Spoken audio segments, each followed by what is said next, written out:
All right, so good morning. I've noticed a couple of people have asked questions about these pulley problems for us. So I thought I'd go through a little bit and see if we can't explain what's going on and how to solve these things.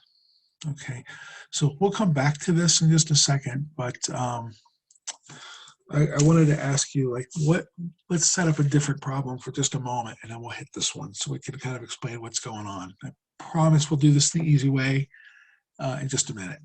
Okay, so what I'm going to do is what if we had a wheel here? Maybe help if I turn this guy on. If we had a wheel, okay, and we'll make this a certain diameter, right? We'll call this, we'll say that this diameter is equal to 10 here. Okay, we've got another wheel here, and we'll say that this diameter here is equal to 5.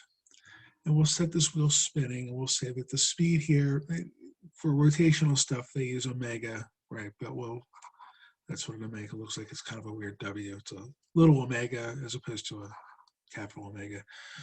But we'll say it's spinning at what do we want to do? We want to do 2 RPM. Okay, we could use velocity. We could just say it's spinning at 2 RPM here. And this one, I don't know how much this is spinning. Okay, this is whatever it is. But these wheels, we'll say they're attached, kind of like how these guys are attached. Okay, so if this is spinning, right, how far does, if you have like a little dot here, how far does this little dot travel, right, in 1 minute?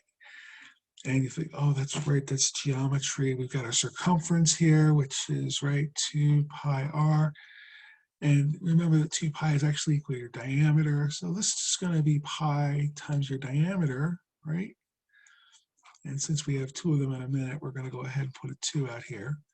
So this is going to be 2 times my diameter is 10 times pi, so we have 20 pi's here. Well, if I put a little dot here, right, and these are attached, this distance, right, in 2 minutes, or 1 minute rather, 2 RPMs, right, 2 rows in 1 minute, this dot will have had to travel the same distance that this dot is, right? Otherwise, this wheel is going to be kind of out of sync, and it's going to put a lot of torque on this, and it's not going to do well. The machine's going to break because you've got twisting going on in here.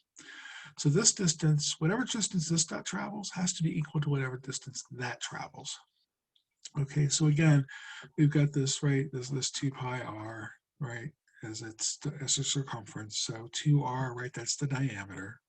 So we've got pi times your diameter. So that's, right, in this case, 5 is your diameter, times pi. And I don't know how fast it's spinning. So we're just going to put a speed here, right? We're just going to say velocity or speed or whatever letter you want here. So my 20 pi here has to equal this 5 pi times v times velocity. And then we have to figure out what v is, right? You can see that the pi's cancel. 20, right? We divide both sides by 5, and we get that this one has to travel 4 revolutions per minute, right? My v here was going to be 4 RPMs in order to keep this system the same way. Okay, so that's what's going on here, and that's how we're setting this up, or why we're setting this up to be looking like it is. Okay, let me back up a step and show you what's going on. So we pretty much have, right? We have the diameter, right, times the first speed. That has to be equal to the diameter of the second one times the second speed. Okay, that way everything will stay the same. Okay, the little dots will line up.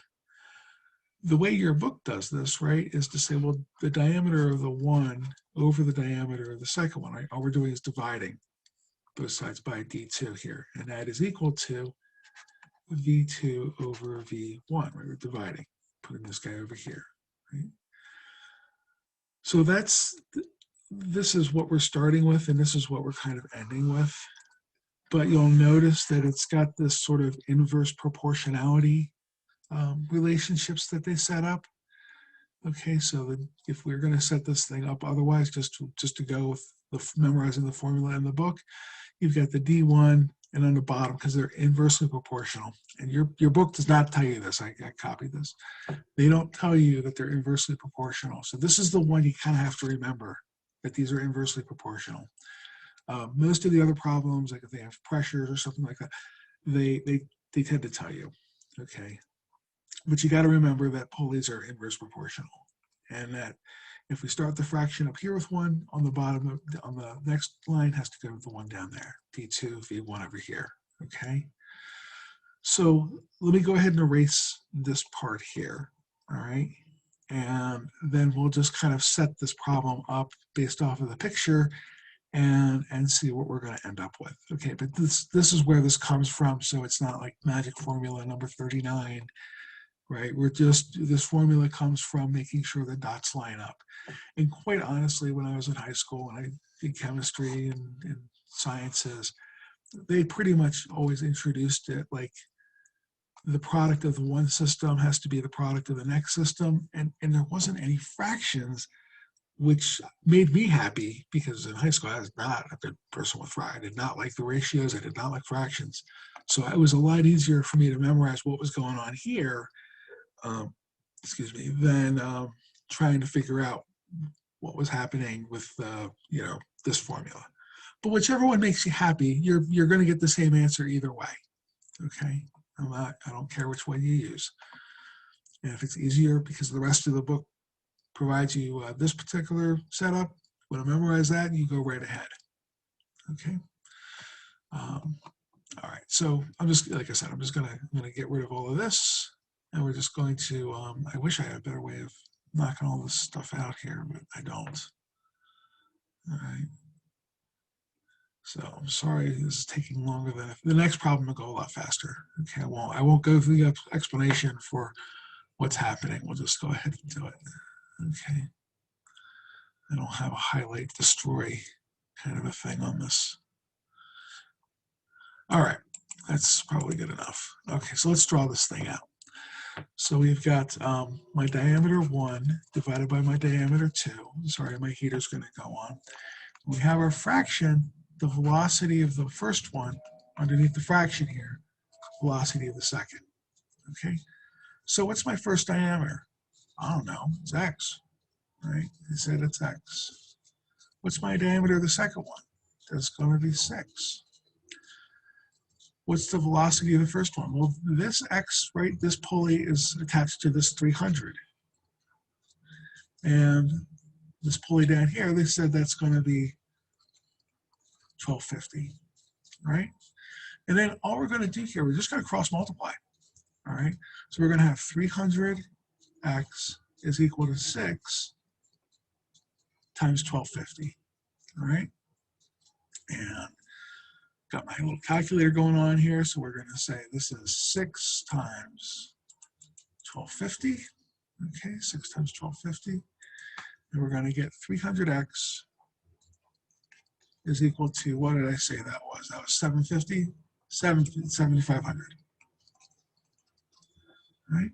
And then we're going to divide both sides by the 300. Right? That'll cancel out, and we'll have x is equal to 7,500 divided by 300. Okay, you could be clever with the zeros. I'm just going to assume you haven't had coffee yet. We're just going to type the whole thing in. All right, and we get x is equal to 25. So this wheel up here, this has to be 25. Right? It doesn't make sense that we have, this 25 times this 300 would be this 6 times this 1250. Okay, we can check that out too, right? 25 times 300 and 6 times 1250, and they should both be the same. Right? So we have 6 times 1250, right? 7,500. And if we have 300 quarters, right? 300 times 25. You have 300 quarters, and you'd have 75 bucks. All right. So let's go ahead and just revisit this one. I'm sorry that the problems look nearly identical. I just asked the book to give me a different one, and I kind of got bored asking it to give me a different one because they all look kind of the same. They're, they span the range from A to A here, but let's just look at a different one here, and we'll go through that one. Okay.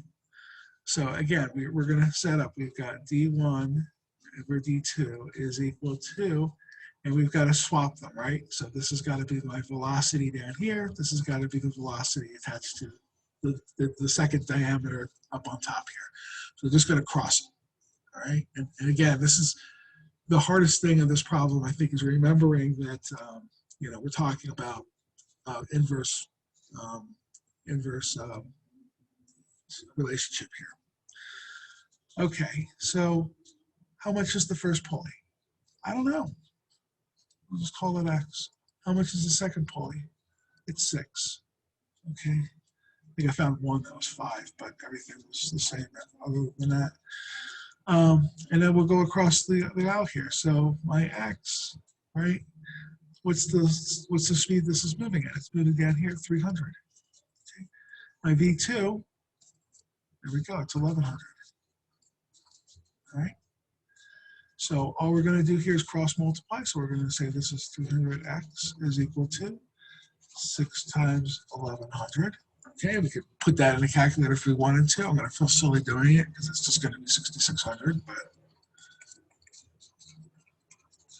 you know, just to verify, if you guys have to do this, that's fine. Nobody's judging you. All right. And then we're going to divide both sides by the 300, right, to isolate this x value here. 300. Again, we could be fancy with doing some of the zeros here. That's fine. Okay, you should.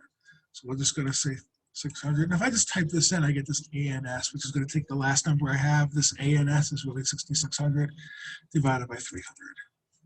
All right, and we get x is equal to 22 inches. All right, so this x is equal to 22 inches. All right.